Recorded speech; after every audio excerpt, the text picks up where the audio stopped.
నేను అడుగుతా ఉన్నా, ఈరోజు ఈ ప్రభుత్వం చంద్రబాబు నాయుడు గారి ప్రభుత్వం స్పందిస్తూ ఉన్న తీరు నిజంగా ఎంత అన్యాయంగా ఉంది అని ఒక్కసారి మనస్సాక్షిని అడుక్కోండి మీరు అని చెప్పి నేను కోరుతా ఉన్నా.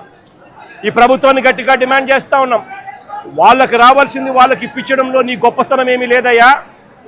వాళ్ళకి రావాల్సిన కోటి 72 లక్షలు కోటి 72 లక్షలు ఏదైతే ఇస్తా ఉన్నారో, 1,45 లక్షలు వాళ్ళకి రావాల్సింది ఏదైతే ఇస్తా ఉన్నారో అది గొప్పతనం. నీ గొప్పతనం ఏమీ కాదు. కంపెనీ నుంచి కేవలం 25 లక్షల రూపాయలు మాత్రమే ఆ ఎంప్లాయీస్కు వస్తూ ఉంది. ఈ నేపథ్యంలో నేను చెప్తా ఉన్నాను, అయ్యా అప్పట్లో వైసీపీ ప్రభుత్వంలో ఉన్నప్పుడు ఏ రకంగా అయితే ₹1,00,00,000 ప్రతి కార్మికుడికి ఇచ్చి తోడుగా ఉన్న నేపథ్యం పరిస్థితులు ఏ రకంగా జరిగాయో అదే మాదిరిగా ప్రతి ఎంప్లాయీకి మేము ఇంతకుముందు చేసి చూపించినాం.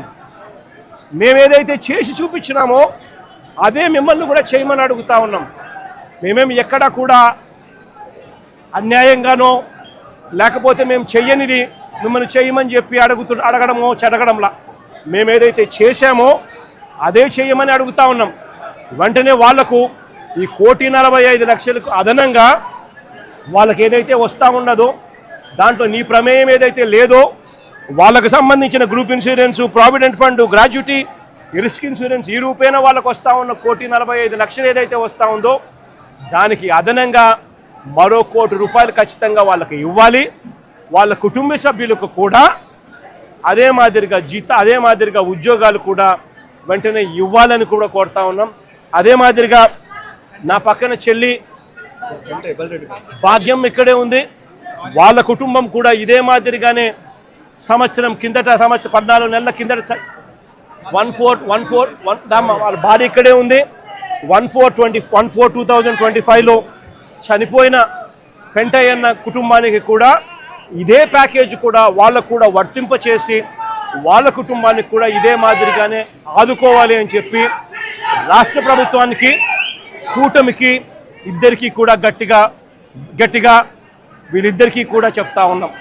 మరీ ముఖ్యంగా చంద్రబాబు నాయుడు గారికి, మరీ ముఖ్యంగా రాష్ట్ర ప్రభుత్వానికి, ఎందుకంటే బాధ్యత రాష్ట్ర ప్రభుత్వం కాబట్టి వెంటనే చిత్తశుద్ధి చూపండి, ఎంప్లాయీస్కి తోడుగా ఉండండి.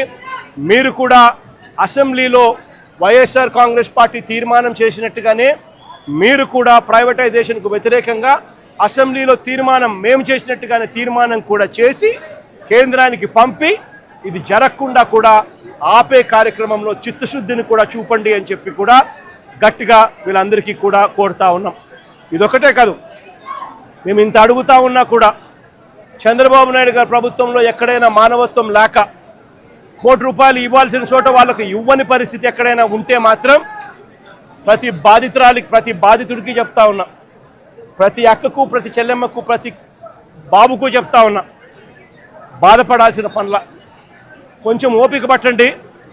దేవుడి దయతో మన ప్రభుత్వం వచ్చిన వెంటనే ఒక నెల తిరక్క మునిపే ₹1,00,00,000 రాష్ట్ర ప్రభుత్వం తరఫు నుంచి వీళ్ళకి ఇచ్చి ఆదుకుంటామని చెప్పి ఖచ్చితంగా చెప్తా ఉన్నాం.